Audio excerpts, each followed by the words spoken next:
Hello, everybody. Hello, Justin. Good morning. Good morning, Jackson. How you doing? I'm doing well. It's the Meet Me in the Middle podcast. I'm so excited to be here. Today's topic, I'm hoping, doesn't get too crazy. I don't Because know. it is Crazy can make for good entertainment. true. We're going to be talking about SNAP, EBT, probably just kind of overall about government assistance, I think. This is an interesting topic. I think that with the shutdown now being over. Preliminary. We'll see what happens leading up to January, but yeah. Sure. Yeah. I mean, we're funded for a while. There was one quick, slightly off-topic thing about the shutdown being over. Do you know about they slipped some language in there to outlaw hemp-derived THC beverages? No. Yeah. I saw they snuck something in there about the FBI looking into into phone records. Yeah. Without knowledge anyway. So they have to notify them like, hey, we're going to be looking at your phone records. But no other citizen gets that privilege, Yeah, and they say it stems all the way back from 2020 when Trump was calling people about the electoral votes and shit. So yeah.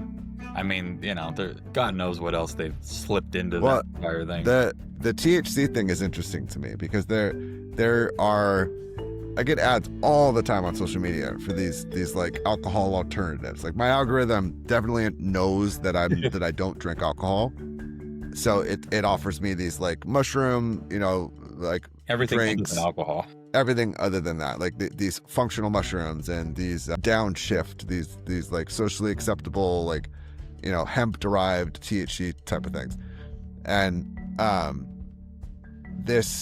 But all of those drinks are not created equal, and there's a really easy way to kind of differentiate which ones are legit and which ones aren't. And because I've gone through the process of like, maybe I would try something like that. Like, what do you mean by legit? I don't know. So let me tell you. So because there is hemp-derived THC. Hemp is legal to grow and to cultivate, and then there's like cannabis. It's not like actual pulling the THC from marijuana that you can only sell at a dispensary. And in California, obviously, you can sell it for recreational or medicinal.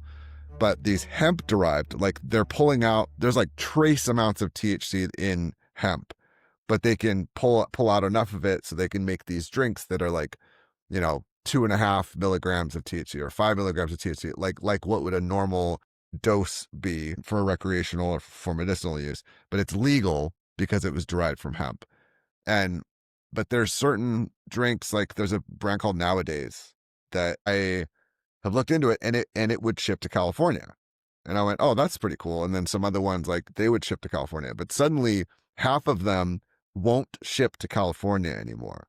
They'll ship to Wyoming, they'll ship to Florida, they'll ship to like a lot of other states, but there's like 6 states that can't be shipped to, and those are the legitimate, like those are THC. It's still hemp derived, but they're like more, I don't know, like legitimate. I don't know how else to kind of describe it, but there's other ones that's like, oh yeah, we shipped all 50 states, and it's like it's probably not going to have the effects that you think it's going to have, type of thing. This is a gut punch to all of those drink companies. There's a lot of people, because obviously like millennials drank a lot. This next generation is not drinking a lot, and so there's a big shift and a big, focus on these alternative to alcohol type of drinks, these functional drinks. The mushroom drinks are probably going to be fine, but these hemp-derived drinks have a year until they're outlawed, and hopefully there will be some sort of legislation that gets put in place to push that goalpost out a little bit. Well, I mean, I'm sure it'll be the normal characters, right? California, Colorado, Oregon, they're all gonna try and say that it's going to be the same thing. I have a feeling it's going to be the other states, though. I don't think it's going to be the Californians, because we already have recreational marijuana. I could almost see it being the states that are growing this stuff, which is usually red states. Correct. But it's a moneymaker. That's the thing, is like marijuana, or I shouldn't say marijuana, but THC and CBD, because it includes CBD drinks too. And you know how big CBD stuff is now. It's like the fucking rage. Yeah.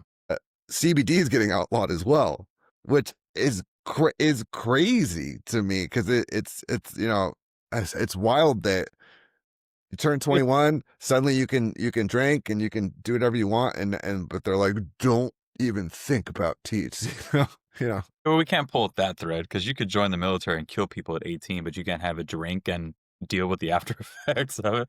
Our stuff on age limits is kind of arbitrary sometimes. Yeah. Can't you drink on base? What's that?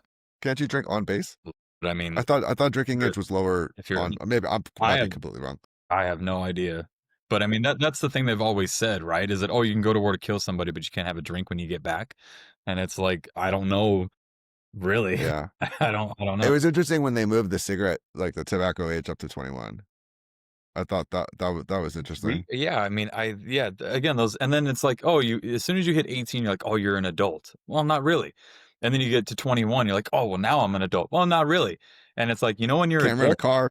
I was gonna say you're an adult at 25 when Yeah. you're fully insurable to drive somebody else's car. There are no other precipices. I would say maybe, what is it, 30 or 34, where you could run for office. That's like when you're 35. Yeah. an actual adult with life experience, where we can deem you, you can do that.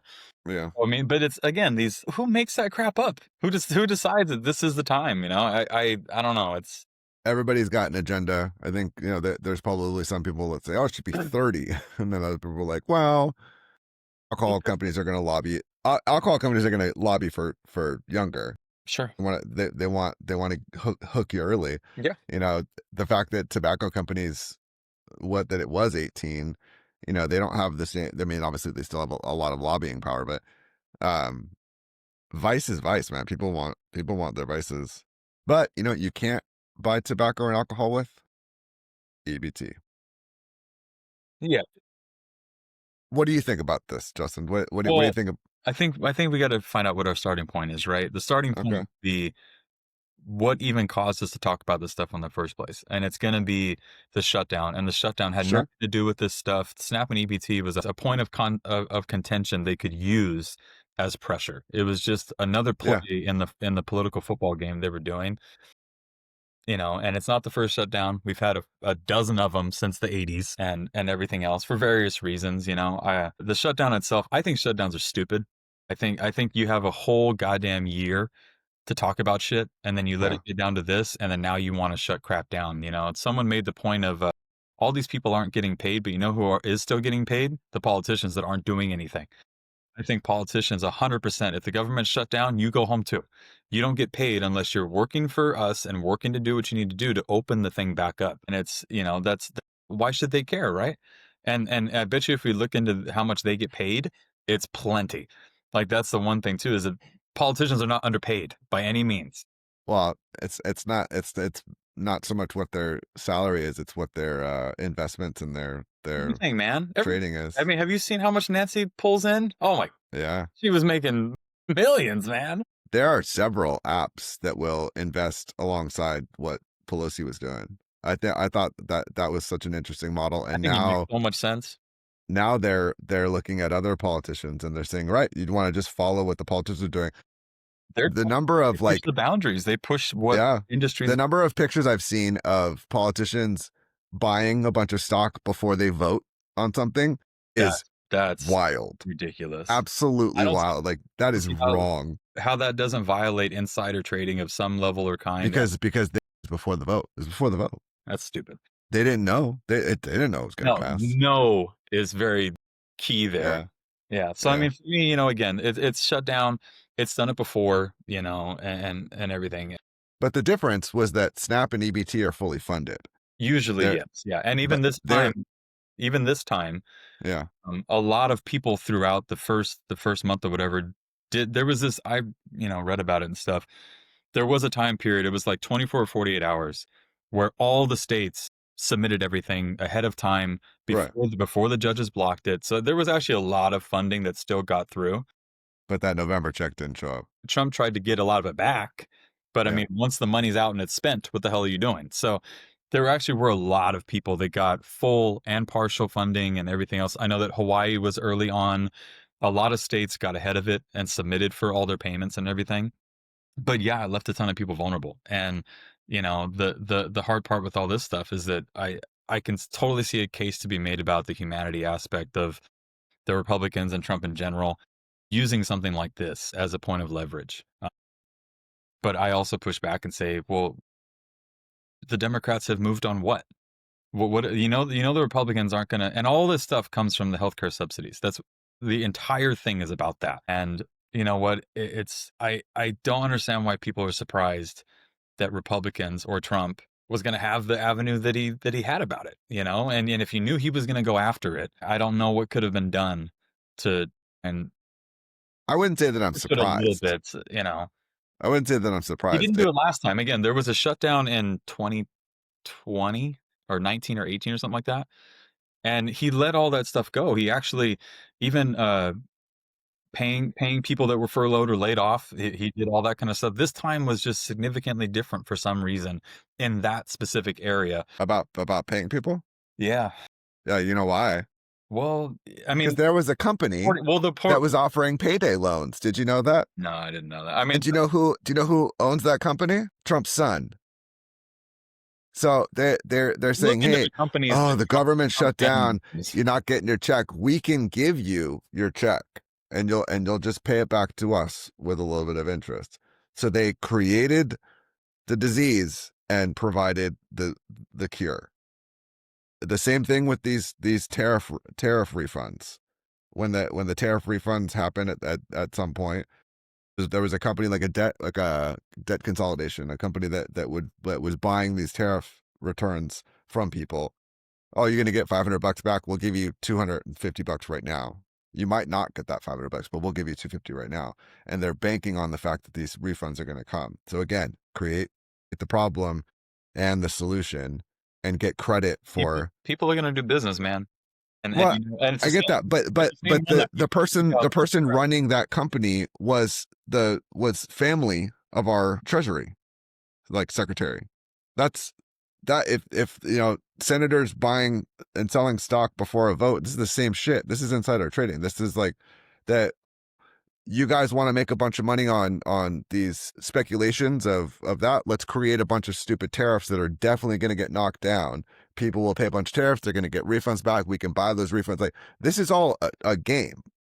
This is all just creating demand, I mean, creating I a don't, supply and creating a demand. I mean, I wouldn't knock down the whole tariff thing. When we look at how the world order was after World War II, the United States was getting shafted on trade left and right to a lot of places. And if you look at it, it wasn't completely true We now. were not a global economy like the way that we are now. Yeah, but I mean, but we should not be beholden to what the stuff that was agreed to 70 and 80 years ago.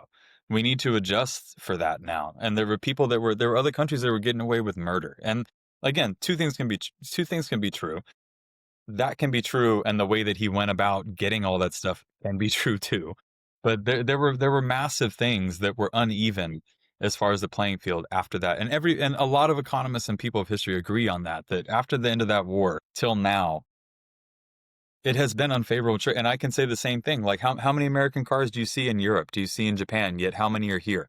Just in that alone, there's a complete That deficiency was of trade. that was retaliatory. That was retaliatory. The reason why you don't see GMC or the America General Motors trucks, like specifically, let's just talk about trucks, is because they charged a 100% tariff on imports of trucks from Europe and from other countries, and because of that, in retaliation, Europe did the same thing. We said, well, we want to boost up our automakers, and we don't want to import these heavy duty trucks. We want our trucks to, we want people to drive American vehicles. Great. That worked. The F-150 is, the number one truck in the world. But as a result of that, we got these tiny little Japanese cars. And that's why Honda and Toyota and these Korean, like Hyundai companies, that's why there was like the big American trucks and the tiny, Asian market, like sedans and coupes. That's what created that demand, was because people didn't want these big American cars. They wanted smaller, more efficient, cars, and it created that. But that's why Well, you don't see. it also depends on the years all that stuff happened. If we talk about during the gas thing in the 70s and 80s, Yes, the American companies, we do not make, especially back then, we did not make very good efficient cars. sure, The American motto is there's no replacement for displacement. So it's like we throw sure. more gas and more cylinders at everything. But you know what? When everybody was lining up for the gas shortage and gas was high, Honda makes this little 1.5-liter thing Yep. that'll run.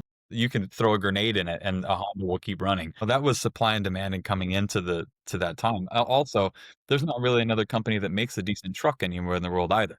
So the Europeans, I don't know what truck that they think that they were gonna sell, but they haven't made a decent pickup ever really, whereas the United States specializes in pickups, you know?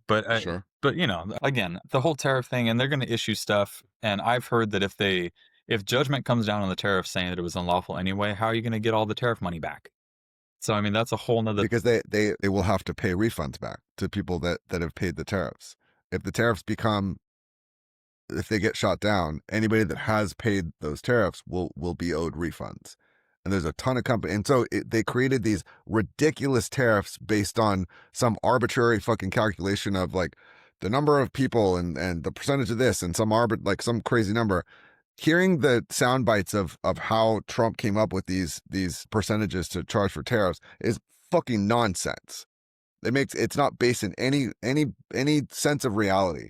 So having these weird, stupid, arbitrary tariffs on countries that have no people and that are just occupied by animals and like they're he's just like threw tariffs out willy nilly. They're not going to hold up in court, but he's creating a problem that someone is going to capitalize on. It's going to be billions of dollars that this company is making by buying up all these bullshit tariff refunds. And that, you know, so great. He creates these tariffs, he makes someone rich, it goes away. The Americans get some of their money that they paid back. Like it's like you're creating an issue and then getting credit for fixing the issue that you fucking created in the first place. You broke the sink. Do you want me to shake your hand because you fixed it? Fuck you. Like that's crazy. Yeah. You know? I mean, again, I can still acknowledge that there wasn't fair trade around the world to begin with, and it needed to be reordered anyway. I know that Not this way though. I agree with you well, that again, it needed to be fixed, not this way. again, everybody can agree that a lot of the stuff that he brings up is a problem. His sticking of the landing of fixing that is the biggest issue. But, you know, and then him throwing numbers around. I mean, a lot of them were super high. Okay, well, that's not what he wanted.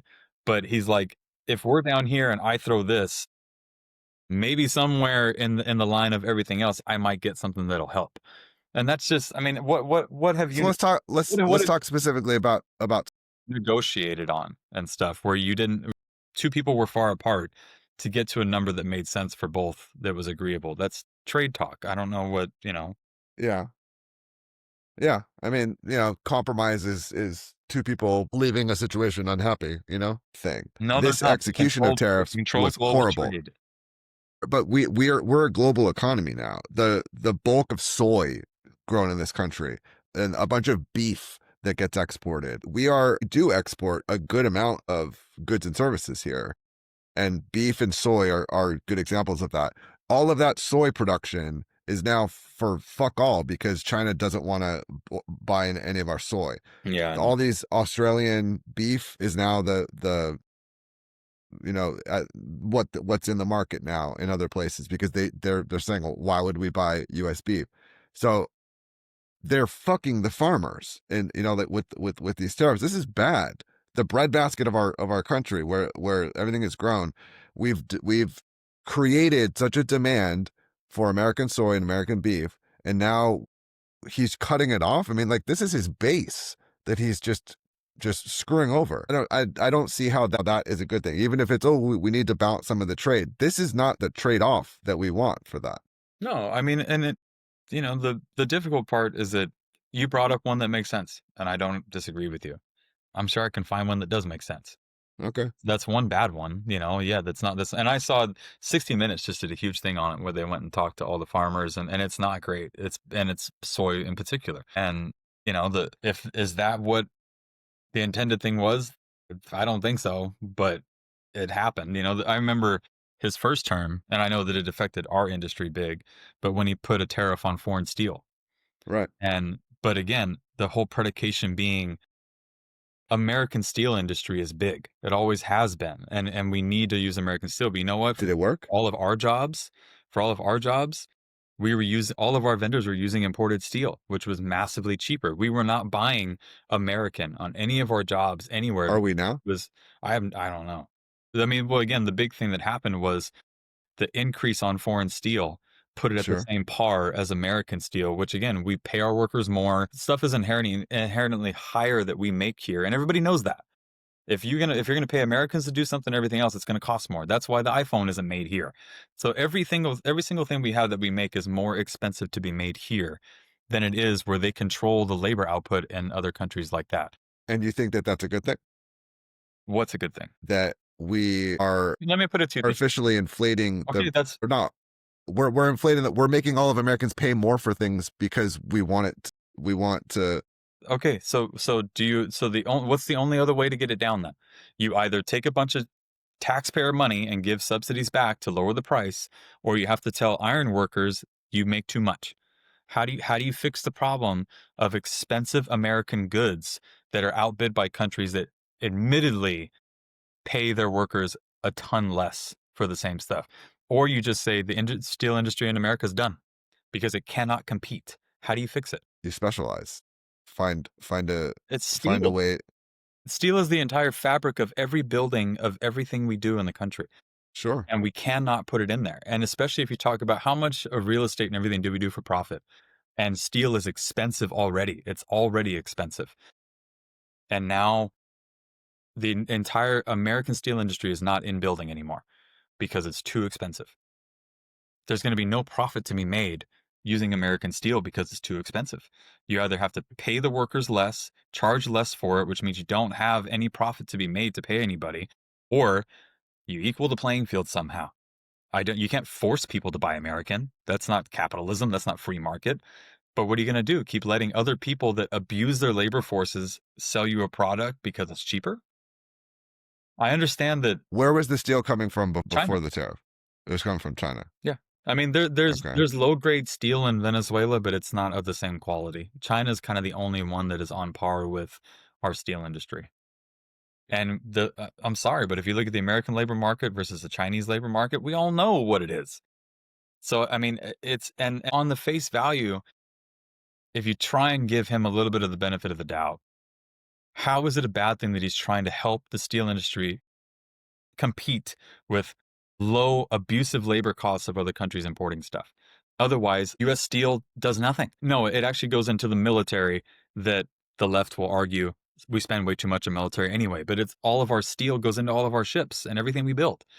Our steel industry would literally only be military contracts because that's the only thing that we can freely spend on. It would be nothing residential, nothing commercial because it's too expensive. So how do you fix the problem? You innovate. You find another way. Innovate means machines and less workers. You know that's what it means. How do you innovate Okay. the steel industry? Is employment in steel jobs significant I market think for labor in this country? I think in Philadelphia and places like that, it's one of the largest industries in the state. Okay. We use steel in everything. We use it in cars. We use it in buildings. Like there's steel everywhere. And what happens when all of a sudden? Why would you again? It goes the way of coal. If you have any product where American made 15% higher across the board, or the Sure. same thing, why would you ever buy this?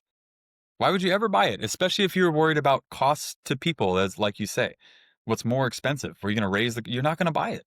So which means you're okay with this American steel industry and all of the workers and everything that we do going away and not being competitive. So you tariff it, and now the Chinese steel is the same price as American. So everybody's still paying more. At least then you have the option to maybe buy some American steel as opposed to before when why would you ever entertain it? So raising the price overall is I'm not saying best for the economy. I'm not saying that it was the best for the industry Okay. to keep it alive. And whether that's good or bad, Did it work though? it's hard to I don't know. Okay. We still buy steel in all our buildings, man. Where it comes from, I don't see the invoices for that shit. We don't control that. But if any of it is giving some to the American steel industry and not to China and foreign steel, it's doing something.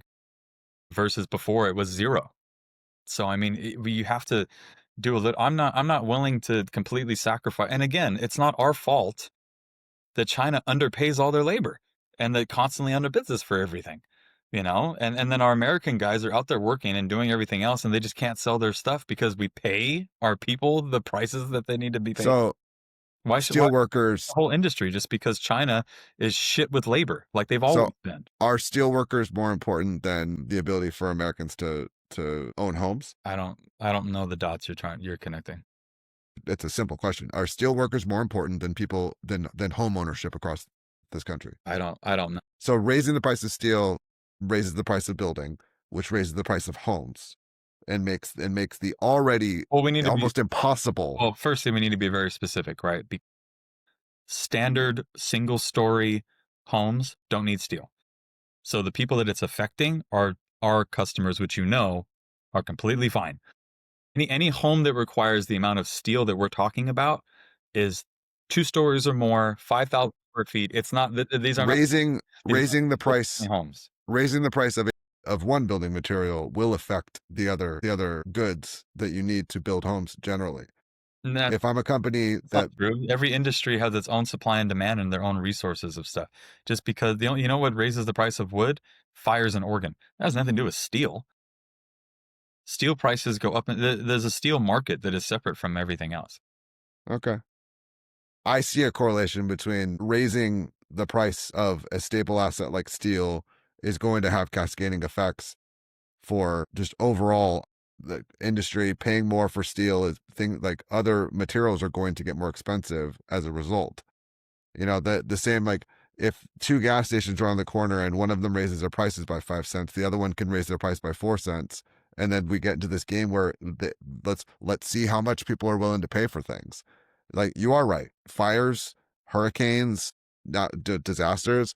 I heard calls when the last real estate broker I worked with, he had a bunch of asshole rich friends, and one of them, after one of the storms in Texas, I think, he's like, I just bought a lumber yard, Yeah. because you know how much fucking wood's going to be right now. Yeah. You know, these like opportunistic type of people that will do that. Raising the price of steel, I believe, will have cascading effects and raise building costs generally across the board.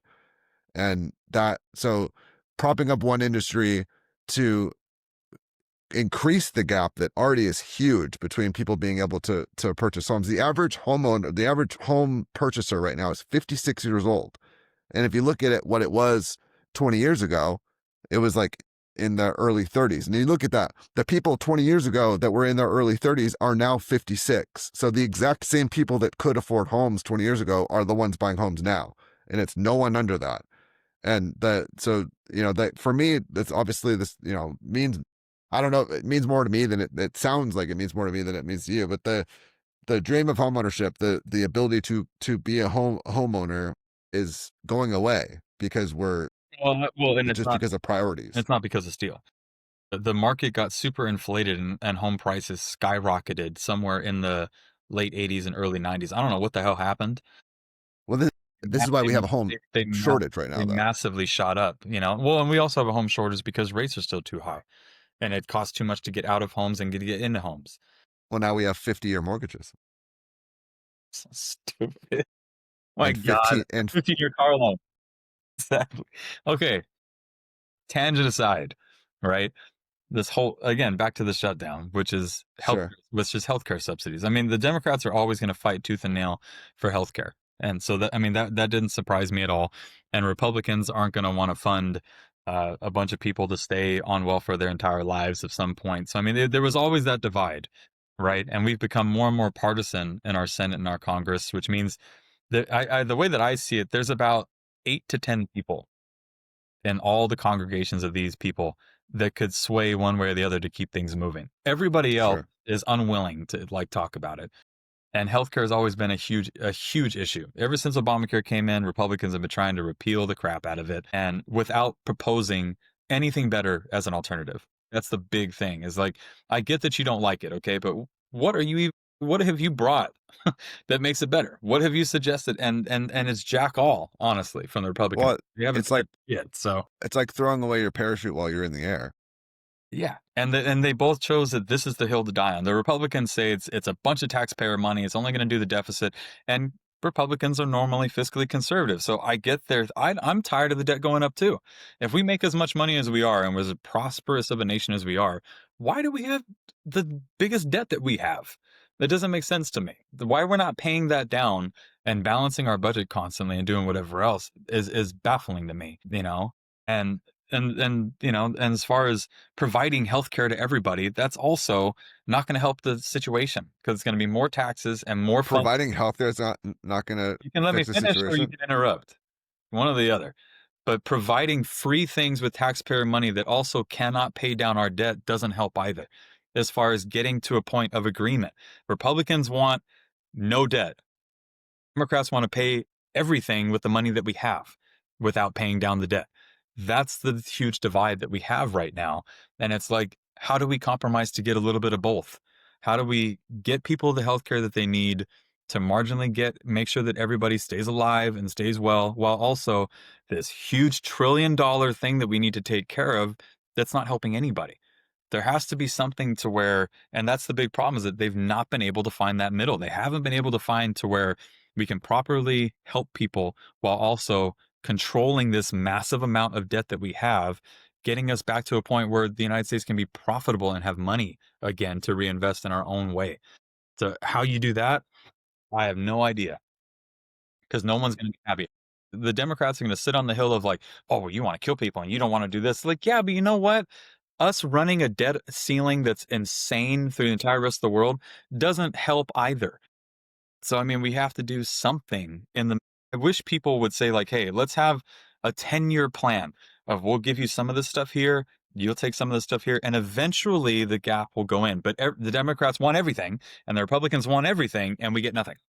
It's like, Sure. I wish there was a better plan to funnel towards the middle a little bit. And yes, you know what? That means that both sides are going to have to deal with a little bit of pain for a little while, but we're not in a good place either way. I mean, wouldn't you agree that one of the large contributors or a good chunk of contribution to our debt would be the tax cuts that we're giving the top earners in this country? It all depends because I look at certain things. I think if you take the amount of taxes that rich people pay, it's equivalent to, like, if you looked at how much taxes somebody of 300,000, 400,000, 500,000, how much tax they pay versus 10, 20, 30, 40 people that make 50,000. The rich people pay a lot of tax. Sure. Hands down, pay a lot. Is it as much as you would like or Democrats would like? Probably not. But if it was Sure. up to them, the Democrats would take all of their goddamn money and everything they possibly could and gave it to all the people that have no money. But like, we have mandatory spending. There's no incentive for rich people to continue to earn and gain money. Not only that, you think the people with rich money and resources don't have accountants? They're just going to find tax shelters anyway if you feel that you're abusing the income they have. You have to find Okay. something sensible where, Well, you can take enough and not completely rob the richest people in the world that have built up money just because other people don't have any. that's a wild statement. It's this constant Robin Hood effect of wanting to Sure. take other We have mandatory spending though. Yeah. We have Social Security, Medicare, Medicaid. Like we have mandatory spending that contributes to just we have to do. And the fact that high income earners are capped at how much they pay for Social Security and for Medicare and for Medicaid. You know, the high income earners like that are likely never going to draw on Social Security. They won't need to. They probably won't need Medicare or anything like that. Yeah. But it's would you be in favor of raising that limit or not having a cap on it? Like you're paying a percentage of your income, regardless of how much you make, to these social programs, to these propping up people with healthcare and the ability to live after they worked their whole life. Yeah. No, I mean, we're all in this stuff together, right? And it's just a matter of how much are we willing to take from others and give to others. And again, we have to find what that amount is. I also know that if you what happened with our entire business industry? Why did everything go offshore? How come the Hollywood industry isn't here anymore? It's because you make it too expensive to do anything. Yeah. So that's fine. Take from all the rich and see how much stuff goes away. But that's not the answer. It's not the whole answer. You need to be more methodical about, because if you chase all these people out, they're not going to be able to help anybody anyway. You have to approach these people with something in retrospect that doesn't severely take away everything that they've earned while also taking away enough to where it's like, hey, we need you to contribute a little bit more because you can. And we have a lot more people that have a lot less than what you have, which shouldn't be an unreasonable conversation to have. But you know what's going to happen if you try and take, like, have you heard the whole Mandani thing about how he wants to do everything in New York? There are hundreds of thousands of people that have all that money that he's going to try and go after that are trying to leave now. Because Right. that's what's going to happen. If you try and go Sure. after them in that type of way, they're just going to leave. And you're going to So be stuck there in a city of New York with a bunch of people that still don't get help because you just blatantly said you're going to go after all those people with almost impunity practically. And it's like it needs to be addressed better. Not that you're just going to show up one day and take all their money. sure. And if you're going to tell me that people in New York with high earners aren't already taxed, every large Democrat stronghold in the country is taxed more than anybody else. So I mean, they're already overtaxed. Even in California, we're already overtaxed. We're taxed on everything, And it's still not enough. which is sad because that leads to me saying that the Democrats get a shit ton of money and they don't know what to do with it. Because what have they solved? We throw billions of dollars of money at issues and everything, and tell me one that's been solved by throwing money at the problem. Nothing's been solved. Unless What's I don't know, be better with the money that you have a plan, do something better with it. You're not going to keep asking me for money, doing jack all with it, and just expect me to not have questions about all this money you already have. What problems have sure. you fixed? Stop taking, because then again, you're the middle class already is screwed over, and we already get taxed an insane amount anyway. And it would be one thing if if all that tax money was amounting to some of the issues you said that you were going to fix, Well, but it hasn't fixed anything. let's tie this back to EBT and to SNAP and to welfare in general. If companies like Amazon and Walmart and these billion-dollar companies were providing healthcare for To which we both know, and we talked about this before, Amazon and Walmart, while they make a bunch of money, we know their costs are really high too. So how much they're actually their costs are very high because the people at the Conversion. top are taking outrageous, like outlandish salaries. That greed, They also sell their stuff at the lowest prices possible. that greed causes the people at the bottom to need assistance, to need EBT and to need SNAP and to need welfare. And if we shifted, we're not saying we're going to tax them more. We're saying, hey, you don't need a $400 million salary. Sure. That's exuberant, yeah. How about we knock a couple million off of that and you fucking pay people enough. So we're not adding to anything. We're shifting money around. There's no, like, we've talked about this before, like the top person at Chase being asked with Katie Porter about like the lowest paid teller at one of their banks that cannot make their rent, yet he's getting a $200 million salary. That inequity. Katie Porter also lives in like Irvine, Orange County, which is not a cheap place to live either. This is not specific to Orange County. This is in a That's where modest town. she was coming from, though. She's in Congress asking someone about Chase nationally. The point of this is, like a company like Amazon, a company like Walmart, there's these massive companies that are using government assistance to not have to provide for their people. There's so many companies that will give you just like an hour under full time so that they don't have to provide you benefits. That for a company with massive profits on their books, that should be fucking criminal. That's not right. And I'm not saying that minimum wage should be $50 an hour. I'm not saying that, but like we've already tackled minimum wage, and that's not going to help anything. But people should have health care. Sure. It's not out of the question. Well, and what I don't understand either is that that all that stuff the company can write off too. Exactly. You provide Why don't they do it? Exactly. Because of greed. Oh, well, yeah, and it's yeah. So I mean, and it's greed. Again, that aspect I can agree. Like egregious sums of money and heads of I mean, firstly, I'm going to say the people that are running these companies are probably pretty damn smart people. And to say that I could just show up and do what they do, probably not, but to the extent that they can. So I'm not going to say that they don't have value, right? Or they don't deserve to be paid the most of the company if they're the head of the company. Now, sure, we can argue on how much is necessary, really, right? But again, we talked about Bezos before.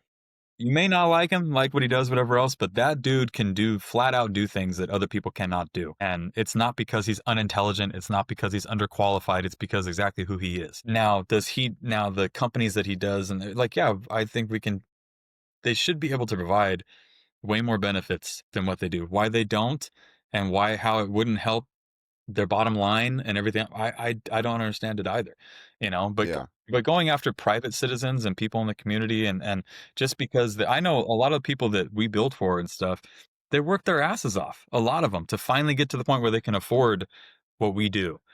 sure. It's like, you know what, on paper it seems like a lot, but again, we all live in California too, which means if you get to a certain point, shit, 35-40% of it goes away.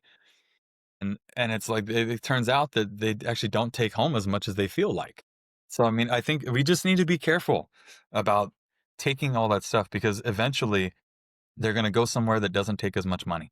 And you're just going to get this reappropriation of people. And all the people left in these democratic areas, it's going to be all the people that don't have all of it anyway. And you're not going to have these other people that are there to fund all this stuff. So it's like I said, it just needs to be reasonable. And right now, I don't think either side asks for reasonable things. They ask for everything, and or we're just not going to talk. And that's what the whole shutdown was.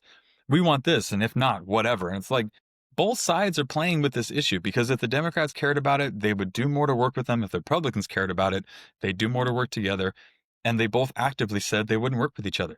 So it's really disappointing, honestly. They have one job, and that's to make sure that the entire country keeps working and we do something towards the common good. And they just walk away from each other. It's so disappointing. It's just like watching kids on a schoolyard. And these are adults that should be not representing themselves, but everybody else back home and the entire country to work to get things done. And they Yeah, they keep don't do that. childish, man. It's so disappointing. Because your job, I'm sorry, their job, it's not that hard. It's really not. To have a conversation to find something to move forward with, it's not that difficult. We've been doing it for hundreds of years. How come all of a sudden it's hard? I mean, you volunteered for the shit. Because Why would why would we've you been go doing do it, it and then not do anything?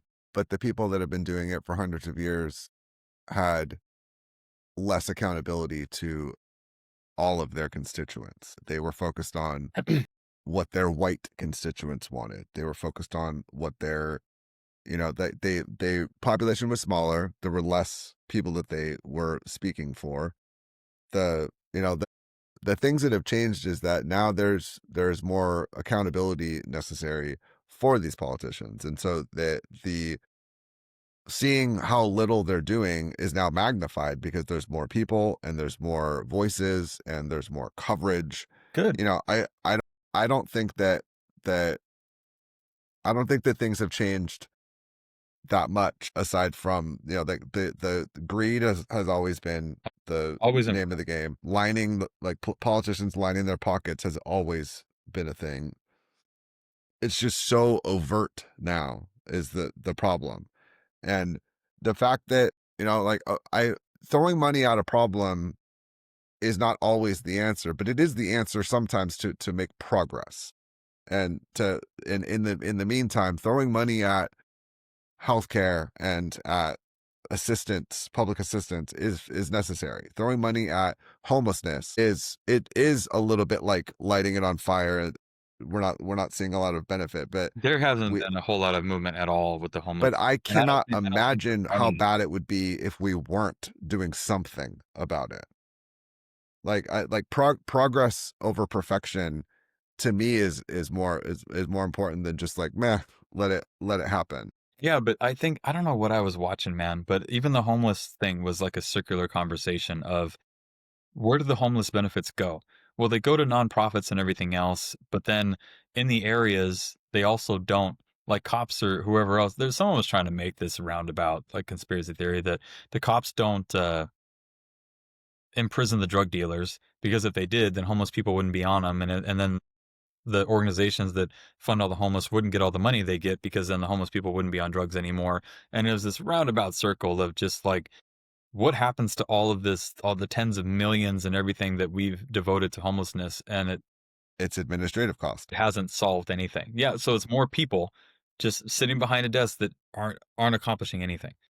that homelessness is one of those topics, though, that there are so many facets to it. It's like, we need to cure cancer. What kind of cancer? Cancer in Yes. general. Not every cancer is the same.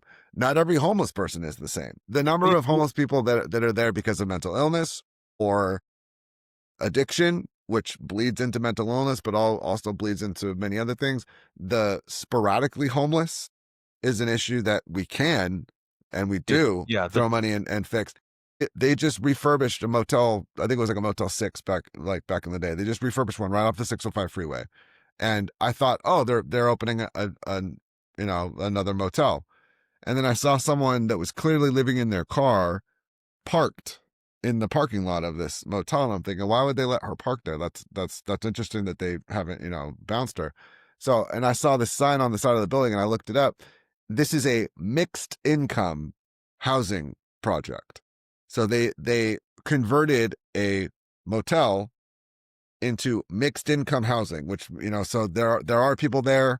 They're all hotel rooms. They're not like 2 or 3 bedrooms. They're all hotel rooms.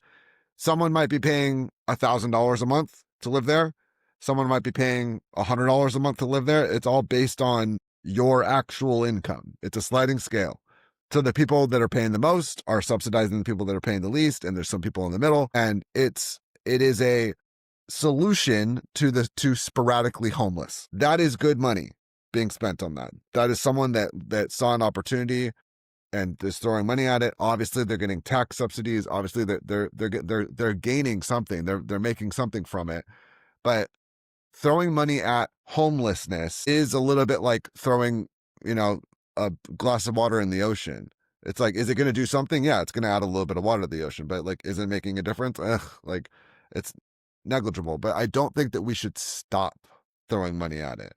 I think that No, it's see, I something. don't say to stop, but marginally, it gets to the point where, and again, it's kind of a lot of just oversight over all this money. Is that the Democrat Party is going to want a slush fund of tax money to distribute everything else, but then we have no accountability as to how it's used, if it's implemented well, if we need to keep doing it, and how effective it is. Like, Sure. and with the amount of money now that they ask for and that they get, oh, we need about $700 million. Like, that's a lot of money. And you're not Sure. gonna be able to tell me where all that stuff went, so we're gonna have to trust that it goes to the right places and goes to the right people, which Yeah. the amount of abuse and negligence in government systems is runs rampant. There's so much money, so many inefficiencies. So, I mean, all the processes across the board need to get better to be like, I think one of the things the Republicans pointed out is, rather than the healthcare subsidies going to the providers, they could go directly to the people themselves instead. And I think Yeah. I think the healthcare industry in general, most people can say, needs to be looked at. Did you hear about that one story about how much a bag of, like, saline and solution costs at a hospital? Dude, No, it was it's like a wild. couple $100, and it's Yeah. like, no, that's a problem. It's a There, massive problem, and my big question is, why are you charging for that? Like, there because has it can. well, or there has to be some type of thing. What I've heard the other side could be is offsetting people that go into urgent care of the emergency room that don't have insurance, and they have to tend to them anyway, which means you have this big negative run happening where anybody can come in and you have to provide them life-saving care, and if they don't Yeah. have money, they can just walk out. So now they have to charge everybody else and insurance companies twice as much to recoup all the free service they provide, to try and have some type of an even scale. But I mean, all these things, I don't see why everything in that industry needs to be as inflated in price as it does. It's because of greed. I mean, I think some of it, yeah. I think the other things too is, like, how many people walk into the emergency room that don't have insurance and get treated. I'm not saying we shouldn't treat them, but I'm saying that's not helping. That doesn't help the thing. They're going to try and make it up somewhere else. Again, that's the whole thing about raising minimum wage and equaling things. If you make all this stuff for free, they're going to make it up somewhere else, and now it's hurting everybody. If you raise the price of steel, the price of lumber is going to go up. We haven't seen that trend, but that's fine. I'm just saying, lumber goes up when the supply and I demand know, of the I lumber know, I market know. go up. It's not. I'm just making a joke. Yeah, no. Uh, I mean, it's that again. the They but bitch this so much is about healthcare what you're saying right so it's here. like, What you're saying right here is loosely an argument for socialized medicine. Like, level the playing field. Don't allow hospitals and insurance companies to make billions of dollars off of medicine when, the Hippocratic oath that doctors take, helping people. It should not be a massive profit center the way that it is. I get that there needs to be money for research and there needs to be money to innovate and to do this, but the fact that insulin costs so much, when, like, you look at the polio vaccine, like, they didn't make any money off of it. They're like, no, we need to vaccinate people. Like, the point is to vaccinate people. There are people that have diabetes that is just genetic, that they cannot get away from, and Yeah. bankrupting someone's life because of a condition that they're born with is wrong. That's not right. And the fact that, if you look at, like, CEO pay, the ratio of, like, the lowest paid person to up to the CEO, that ratio has just gotten bigger and bigger and bigger over the years, to the point where it doesn't make any sense. It doesn't make sense that someone would be paid so much money, and who's causing the prices to be so high. A bag of saline wouldn't cost $800 if there wasn't someone making $200 million at the top there. Well, I If think they if they weren't, I think it's I don't. I mean, there's probably some partial correlation and stuff, but I don't think that's the major thing. I think there again, the industry itself and the point that we've gotten to with all this stuff is going to have a way more resounding impact than the one guy collecting another dollar to his millions. It's not. I mean, I'm not saying that there's none, but I can think of so many more variables, all of which I've already said, that I think have a way greater impact than the one dude up top that might be getting as much money as he is. And again, that's it's not just people up top, though. Being amount. So it's like, being beholden to your shareholders, like, it's profit over people. It's profit over care now. that's unfortunate. That's been capitalism to a T for the most part. Yeah. Capitalism's great for innovation, for driving stuff, for whatever else, and it's going to have the other side.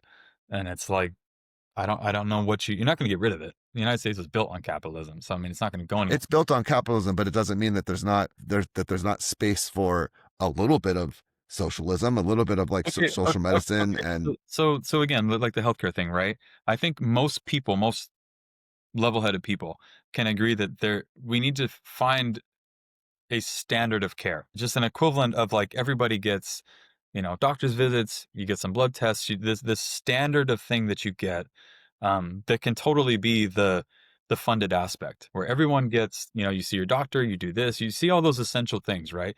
Now, we also need to see things that are above the standard of care, where, again, we're talking about plastic surgeries that are elective, any elective surgeries that may not be life-threatening, and certain things like that. There should be no blank bill for you walk in and it covers absolutely goddamn everything. correct. That's possible. But there always has been, and there always will be, that section of that.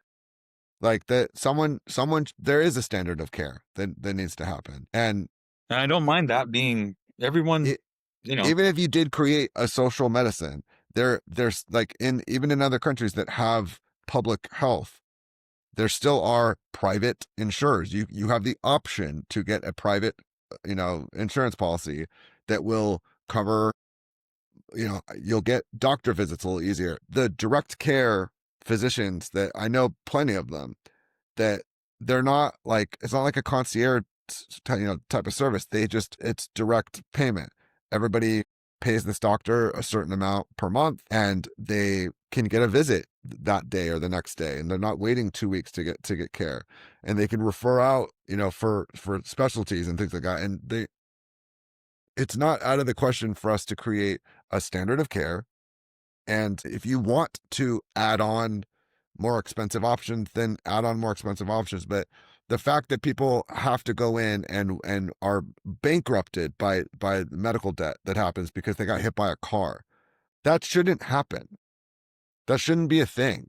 Life-saving care, that type of intervention, should just be standard. It's wild to think that someone could be harmed and not get the care, or get the care and then be just, mounted with debt in that way. It's crazy.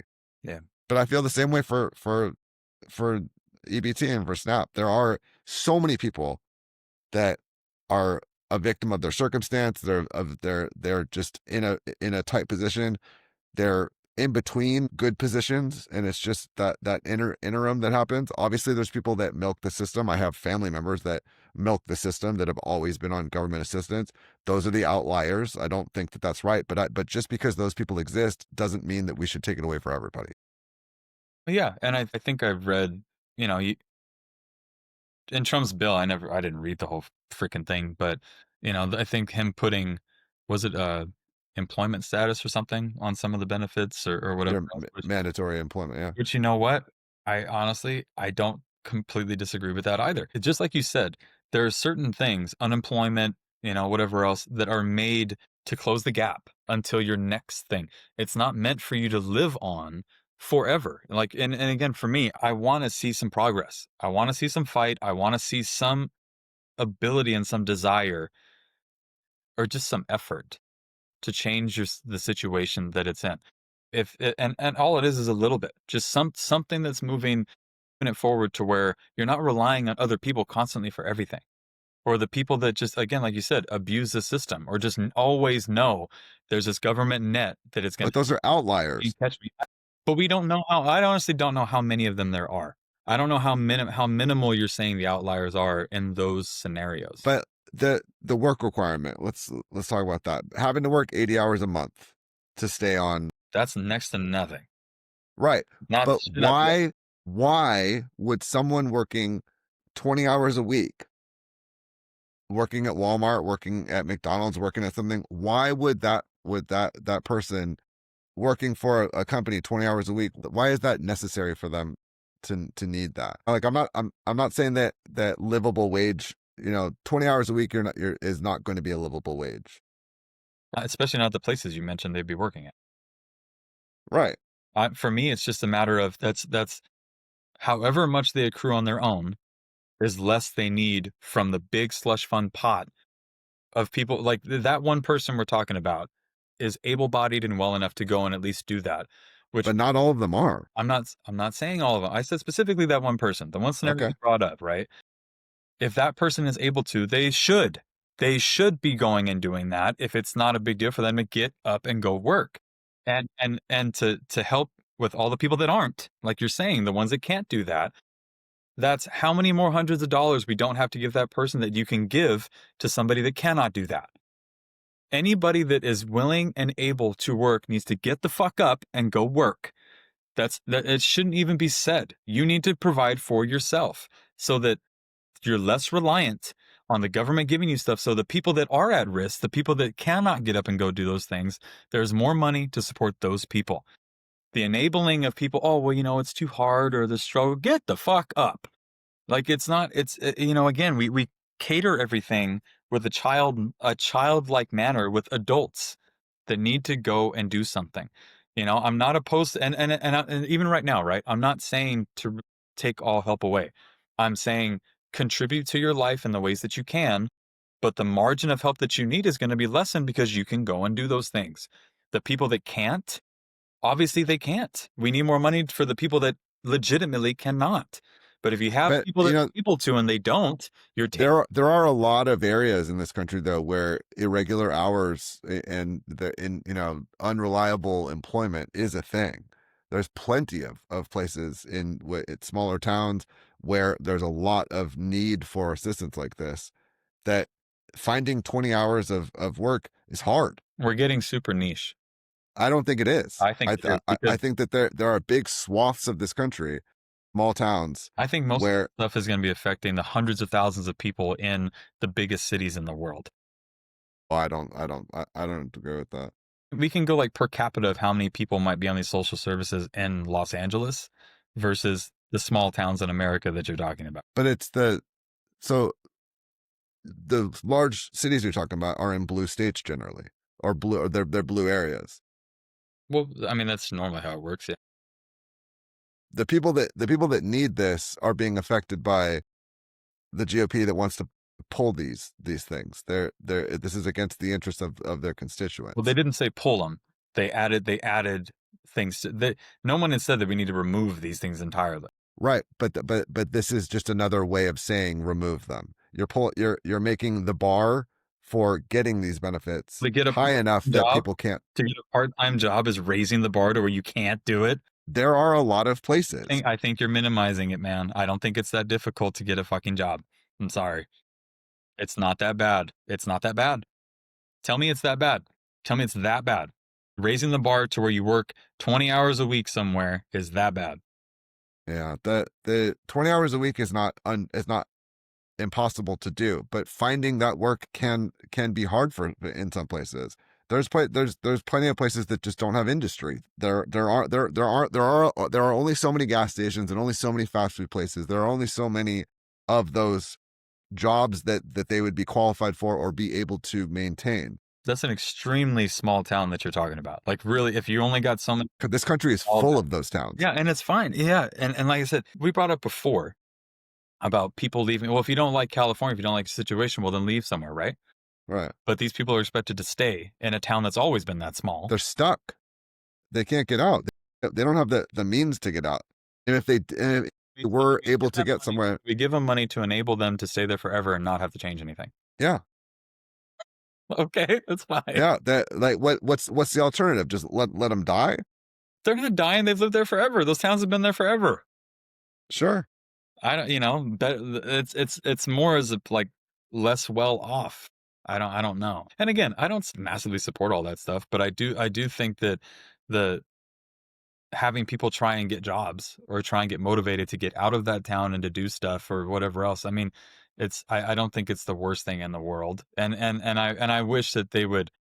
I think everybody wishes government would fine comb things a little bit more than what they do. Look Yeah. into the areas where, just like you're saying, it's not entirely feasible, and reasonable people can agree. If it is very difficult, if the demographic of it is hard, and all that kind of stuff, then let's have a conversation about it. It's not an end all. We're not gonna let you die. We shouldn't do that.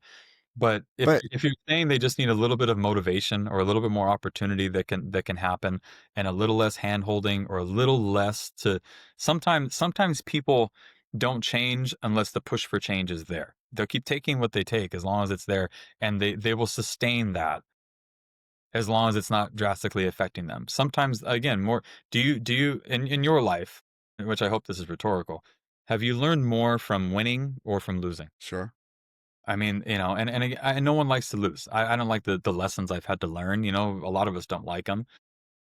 More times than not, I come out learning more and knowing more than what I did. And I'm not saying that everybody's like that or anything else, but I don't it can disagree with be you, the point but of, like, pushing for something better. That's all. I don't disagree with you, but but that's like learning from your losses and learning from your wins is one thing, but food insecurity is, I don't think, falls into that. I don't learn more from going hungry than like having my basic needs met. I don't think that that's like for like. And the small part that we're talking about is that I know that's already been reported that a lot of places got fully funded, a lot of places got partially funded, and there are some that. When? In October or November?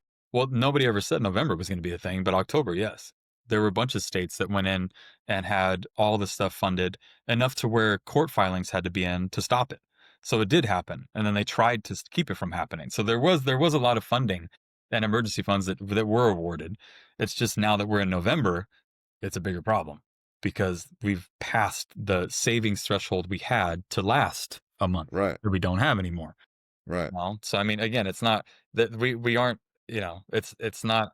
I just have a problem with the extent. gatekeeping a lifeline. Like the I whole would point both in of the them. shutdown. The other hand. This program was funded though. There are caveats that during a government shutdown, SNAP and EBT do not go away, Yeah. and they removed that. The Trump administration pulled that language and said, "Nope, we're going to shut down. Everything's shutting down." SNAP and EBT, they're using hunger and food insecurity as a weapon. You think that They've weaponized this. would have motivated the Democrats and the Republicans to come together and try and fix it? The Republicans are running the government right now. But the Democrats were able to shut it down. So the Democrats, you can't say that they don't have influence. They were able to shut it down. How are they able to shut it down? They don't have the votes. If they didn't, we just got through this. There were like 8 Democrats that had to switch to the other side to keep everything open, but it was enough to close it down. What do you mean they didn't have the votes? If they didn't have the votes, the Republicans just would have kept it open. They didn't have the 60 to overcome the filibuster until just recently. So Sure. the Democrats did have enough to stop everything, which is why it stopped. Yeah. Yeah. The Republicans were twisting their arm behind their back, and they cried uncle before the arm broke. Yeah. Sure. Unfortunately, yeah. How is that the Democrats' fault that their arms are about to get broken? It's not, but I would also say again that we've had how long to try and fix this entire thing, and what's been talked or fixed about it from either way. It's unfortunate, man. I wish that they would all work together better, and it hasn't happened. Removing healthcare subsidies is the wrong direction. We're trading. Is the This is a loss for everybody involved. answer to constantly subsidize it and never try and fix the problem? Removing it before fixing the problem is a good thing, but removing it before, you said at the beginning of this, pulling it before we have a replacement or a fix is not a good thing. Removing healthcare subsidies and not, like raising the medical bills for every American is not the answer. Like we need to figure something out. So in the meantime, yeah, fucking subsidize it. Figure it out. You know what, the problem I have with a lot of most of that is that it's a constant kick the can. And Yeah. and I wish that there was more, but I'm tired of kicking the can. And I think most people are tired of kicking the can. And that's the one. It's all great, right? Oh, if you don't do this, it's going to go up and people are going to die and this and that. And it's like, and you're saying all of that and not recommending how to fix the problem either. You understand that And all of this money, everything is made up. All of this is made up. oh my goodness, where are we going with this? No, it is. This is a man-made construct that is money. Sure. Like, oh, we have trillions and trillions of debt. Perfect. That is never going to be paid back. Ever. In any, like, human civilization will be gone, long gone, before that would ever actually happen. These debts are too large to be even comprehend. Like, we're only on this planet for a short period of time. We need to take care of each other. I don't give a fuck how much it costs.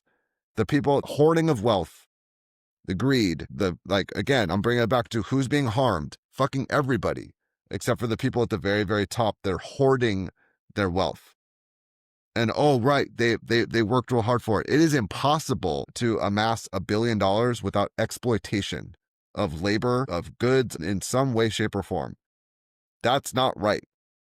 And we are living in the consequences of exploitation and wealth hoarding. And so, yeah, I wish we didn't have to kick the can down the road, but the people making the money are controlling the people that are making the decisions in our government. Okay, so how do you fix it, right? So if it's You don't. something, so then what are we You don't. about, you know? You don't. We take care of our You say people. exploitation, everything else. If it was that bad, I would assume that there would be some type of legal precedence or something where you can go after Why? people. They're the ones making the money. What? They're the ones making the money. Well, I'm saying We it was egregious. It seems like the only thing the labor force can do is walk out, which happens sometimes, or you unionize everything if you can, so that you have a level playing field to do certain things and everything else. But it's, I hear the problems, and I get it, and I wish it wasn't the way that it was, but I wish the problems had some type of form of solutions to them. That Yeah. there was some type of way forward and everything else other than people just screaming, I need more money. And I wish that people would actually work towards solutions rather than whining and crying about continuous problems we've always had. And it's just, again, I think what concerns me, I guess, is there's a lot of, I don't think it would be that hard to pay down the debt and everything else if we were actually controlled it. Less foreign money for sure, kept more stuff at home, and just, it seems like we have so many feet and so many pieces in so many places that we try and like fund everything as opposed to fixing our situation first and then extending our help to other people. It's the whole airport. Sure. So it's the whole airplane thing, right? Put your mask on first before you help others. And it's like, Yeah, but we're not putting our mask on we're at all. not, and while also trying to put everybody else's masks on. And it's just, I wish that we would prioritize fixing the actual problems that we obviously have and then extending our help to other people. And Yeah. it just doesn't, it doesn't, Social medicine, subsidies. That is putting the mask on. The mask, the person putting the mask on yourself is putting our country, making sure I that feel like our people are fed, housed, and taken care of. I feel like subsidies are band-aids. I don't feel like they're medicine. I don't feel like they're solutions as to the actual problem. And I like that some So rather than putting a band-aid on, we're going to let the wound fester, because that's what's happening when you pull SNAP benefits. You're putting kids are going to bed hungry. They're waking up hungry. They're going to school hungry. People are going to work without food in their belly. They're worrying about where where their next meal is going to come from. That's not that is letting the wound fester. I understand that band-aids are temporary, and I do agree that that people should not live forever on subsidies. There are going to be people that live forever on these subsidies. I'm kind of okay with that, because the people that actually need it in the interim or for a longer period of time, it's more important that people get the help when they need it. And I don't really care about the people that are wasting it, because I don't think that they represent a majority. I would so much rather me pay a little bit more in taxes, or I do not everybody want kind of to pay pay a any little bit more more, taxes. so that people that need assistance get the assistance when they need it.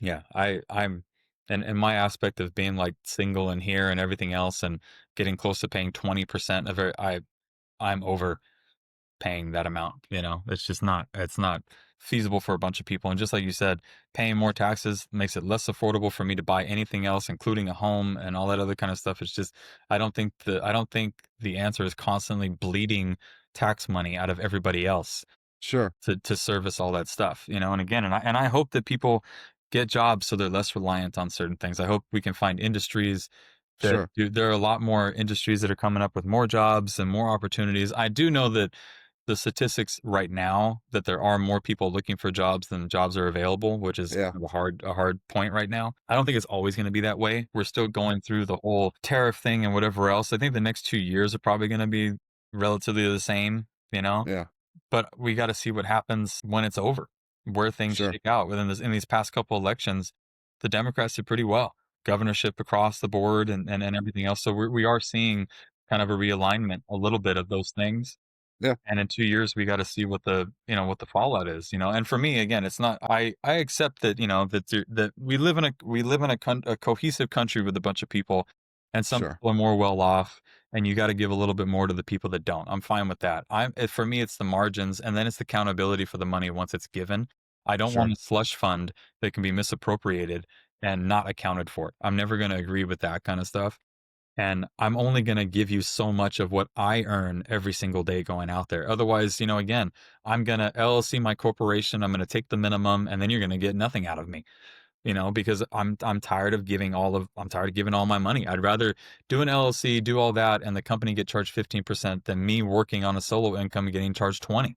I'm going to find a good accountant and ditch it all out, which is what everybody does, you know? And it's like I think everybody we need to find a way to appropriate the taxes a little bit better. And again, I think that I have seen some good things from either Senate or Congress where they're starting to push back on some of the pharmaceutical companies and some of the big people that are making money because it is an exorbitant amount of money. It is pretty ridiculous. And there should be a lot more of that money spread out to fund everybody else. Because again, Bezos, he's never going to spend all that money. Bill Gates is never going to spend all that money. he's going to give away his money. That's the difference. Gates, Well, and again, it's also a big tax write-off to what he does too. So it's not completely what if anytime you donate money, there's not a zero sum for doing that. And so I mean, again, I don't see one greater than the other, but there's a case to be made that it can totally be allocated a little bit better. I just think you have to be very careful. It can't be the low millionaires or upper hundred thousands because those people are already getting charged 35% on the income that they sure. have. Now the ultra wealthy shouldn't be a big deal, you know? Or you make them or you don't call it taxes, but give them avenues to donate money and then get tax credits for it or something like that. Try and work with them a little bit to where you're not scaring them out of your state altogether, which is not gonna help thing. It's just and again, it's just being reasonable and understanding with some of this stuff and seeing not the 2-year goal, not the 4-year goal, but the 10 to 15-year plan of trying to recoup some of this and do what you can with it. Sure. The snaps up stuff, again, I wasn't as upset with it as I thought, just because a lot of the states, like I said, got all of their requests in before the court ordered the stopping. There was a handful. There was a lot of people that got full funding, a lot of people that got partial, and it's really unfortunate that some people got nothing. I don't think that it's ever okay to completely do that, and I don't agree with using this aspect of it as part of the political football game that was going on. I think it's extremely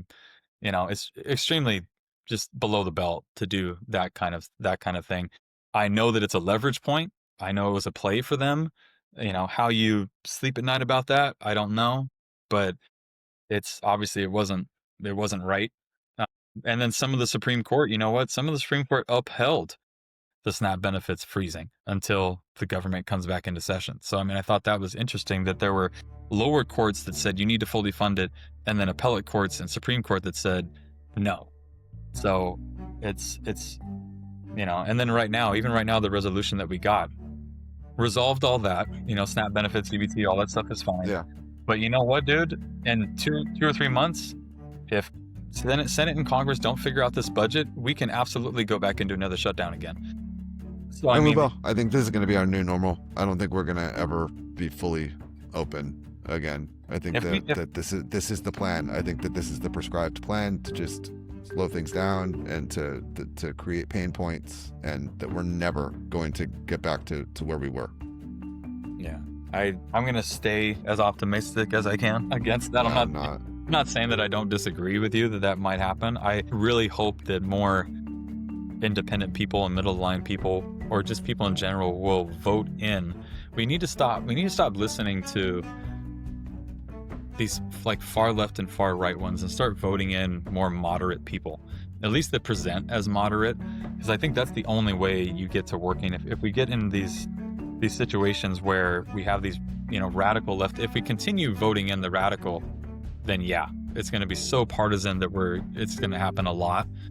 The people have the choice to be more moderate in their voting. I really hope going forward that independents and moderates will get as much playtime as the fringes. And I think that's the only way, is that we need to be more conscious about who we put in there and what they do when they get in there, to see where it puts us. But yeah, I don't know. Yeah. It's going to be a tough road to hoe, I'll tell you that. Yeah, that's for sure. Yeah, it's a big topic. I don't think that there's any way to encompass it in 90 minutes. But no, definitely not. I'm glad that the government's back up and running. It's very unfortunate that the healthcare subsidies weren't a part of it. Yeah. But for now, they said they tabled a vote. I mean, we'll see. That's never gonna fucking happen. Yeah, I mean, it's something about December but I mean, yeah, again, the Republicans, if it's that big of a deal, you got to get off your ass and submit a better plan.